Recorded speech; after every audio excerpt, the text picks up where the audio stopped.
నోట్లో పెట్రోల్ పోసి చంపేస్తాను నా కొడక. ఎదురు చెప్తావా?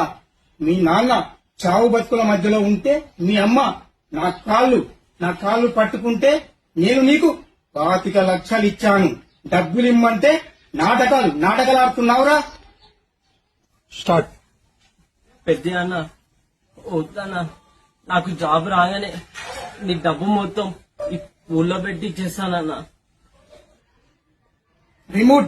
రిమోట్ నొక్కానంటే నీ తల్లి చచ్చిపోతుందిరా. 25 ఎకరాల పొలం పేపర్లపై సంతకాలు పెట్టరా. పెద్ద అన్న, ఈ 25 ఎకరాలు నాది. ఎక్కడ సంతకం పెట్టాలని చెప్పాను, పెడతా. ఈ తల్లి కానీ ఏది ఇక్కడ కాదన్నా.